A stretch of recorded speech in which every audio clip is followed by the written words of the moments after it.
Hey man, do you want to talk about projectile motion? The one where something's launched into the air at an angle? Sure, I'm pretty sure I understand it, but I could use some extra practice. Do you feel ready to work on a problem? Sure, let's give it a shot. Alright, I found this one in the textbook. A stuntman drives a car at a speed of 20 meters per second off of a 30-meter high cliff. The road leading to the cliff is inclined upward at an angle of 20 degrees. How far from the base of the cliff does the car land? And what is the car's impact speed? I need to draw it so I can see what's going on. There's a cliff with some ground down below. What exactly does it mean when it says the cliff's road is inclined? Is it something like this? Yeah, I think so. Where do we put the 20-degree angle? Here? Oh, that would make sense, because it says 20 degrees upward. Okay. The car will go up the hill and jump, so the motion diagram should look something like this. The car is moving at a constant speed until it starts the projectile motion. It will then slow down as it goes up, and speed up when it starts to fall back down. Right. And we know acceleration is g, and that the velocity at the top is going to be 0. Wait a second. We know the vertical component of velocity is 0 at the top, but because the car is constantly moving to the right, the horizontal velocity can't be 0. Sorry, right.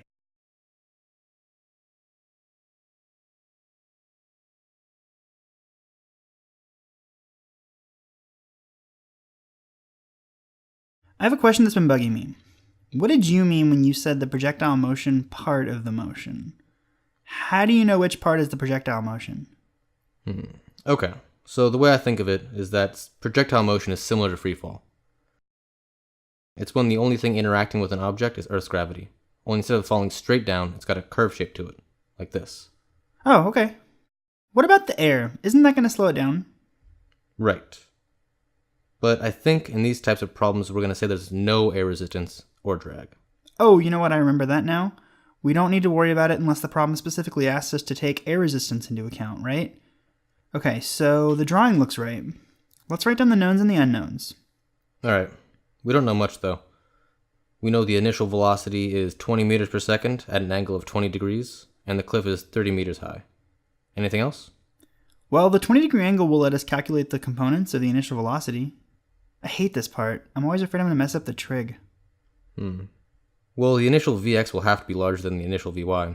I can see just by looking at the triangle, because the angle's so shallow. Okay, in that case, I think that Vx would be V cosine of 20, and Vy would be V sine of 20, because cosine of 20 is greater than sine of 20, right? I think so. Let me check.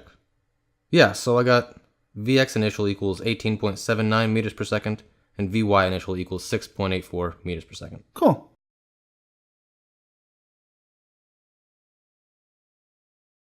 So, back to the knowns and the unknowns. What else do we know? Well, we know the acceleration in the y direction is gravity.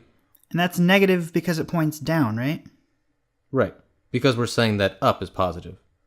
And there's no acceleration in the x direction. We need to choose an origin so we can say what the positions are. Would here at the bottom of the cliff work? Yeah, so that lets us say that the initial x position is 0, and the initial y position is 30 meters. We also know that the final y position is 0, but we don't know the final x position. Okay, we also know that the final velocities are 0. I don't think so. Because in these problems, the final velocity is just before the car hits the ground, while it's still in freefall. Oh, yeah. So we don't know the final velocity. Well, we don't know the final Vy, but we do know Vx doesn't change, so we have that. Oh. And we already calculated the initial velocity components. Is there anything else? I don't think so. Things we're looking for are x final and the car's speed just before it hits the ground, so... So we still need Vy final. Oh, okay. What's next? Well, here are the kinematic equations. We need to figure out which one to use to find final x. I think the first one, but we're going to need to find delta t first. Okay, what would be the best way to do that? Well, we know a lot about the vertical motion, so maybe we can analyze that to find time. The x time or the y time? They're actually the same. It's just the time of flight. So if it takes 5 seconds to move vertically, it's going to take the same 5 seconds to move horizontally. Oh, that makes sense. Okay. So let's see. How about that same equation, the first one, for the y direction? We know everything that goes in there except for time, so we can solve it for time. Alright, so let's write it down. We have y final is equal to y initial plus vy initial times delta t plus 1/2 times the acceleration in the y direction times delta t squared. And we have that y final is 0, y initial is 30, vy initial is 6.84, and the acceleration in the y direction is 9.8. And we know the acceleration is negative because we said that up is positive. Oh, great, a quadratic equation. Oh, it's not that bad. Delta t is equal to minus b plus or minus the square root of b squared minus 4 times a times c, all over 2 times a. But we're going to get two answers. How do we know which one to use?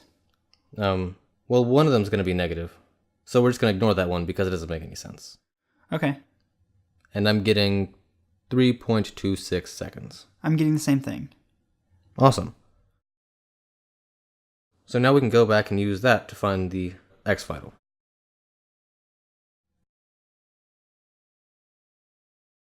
So x final is equal to x initial plus vx initial times delta t plus 1/2 times the acceleration in the x direction times delta t squared. But because the acceleration in the x direction is 0, that entire last term is 0. What do you mean it's 0? Well, this is the horizontal acceleration. Oh, yeah, okay. So I get x final is equal to 61.34 meters, or 61.3 if I round it. Yeah, okay, I agree. Alright, so what's next? We need to find the final speed just before the car hits the ground. Okay, we already know Vx final because it's the same as Vx initial, so let's find Vy final. I think we can use the second equation. So V final is equal to V initial plus A times delta t. So V final is equal to 6.84 plus 9.8 times 3.27. Wait a second, plus or minus 9.8? Oh, minus, you're right. So in this case, I get final velocity in the y direction is negative 25.19 meters per second. Yeah, I'm getting the same thing. And the fact that it's negative makes sense because final Vy does point down. It also makes sense that it would be bigger than its initial corresponding component because it accelerated for an additional 30 meters. Right. But why couldn't we use the third equation? Shouldn't it be the same thing? You mean instead of the first equation? Yeah, it should. Oh, let's just use that to check our answer. So Vy final squared equals Vy initial squared plus 2 times A in the y direction times delta y, which gives us Vy final squared equals 6.84 squared minus 2 times 9.8 times 30. Minus 30 because it ends up lower than where it started? Yeah, y final is smaller than y initial, so delta y comes out to be a negative number. Okay, so I get the same thing we had before then. The final Vy is negative 25.2 meters per second. Sweet, so we're done? Let's see. The question asks for the final speed. Oh, speed in the x or y direction? Well, speed is the magnitude of the final velocity, so we're going to need to do a little more trick now. Actually, the reverse of what we did at the start of the problem. When we had to break the initial velocity into two components, we're now going to combine the two components into a final velocity. Oh, okay. Alright, so let's draw the components so we can see what's going on. And adding the two components gives us the final velocity. That's basically just the Pythagorean theorem, right? Yeah. So V final squared equals Vx final squared plus Vy final squared. So I'm getting V final is 31.43 meters per second. Hey, if we mark an angle theta right here, that's the angle at which the car hits the ground. We can solve for that because we know all the sides of that triangle. I mean, we can say the tangent of theta equals Vy final over Vx final. That's going to equal 1.34. So I'm getting 53.3 degrees. But I'm getting 0.93. What? Oh, I have my calculator in radians. So it's the same thing. Oh, okay. And I suppose we should say something like 53.3 degrees above the ground. This problem didn't even ask us to find the angle though, right? No, but other kinematics problems might. True. I guess it's a good thing we practiced finding it then. Man, this was a long problem. It was worth it though. Definitely, I learned a lot.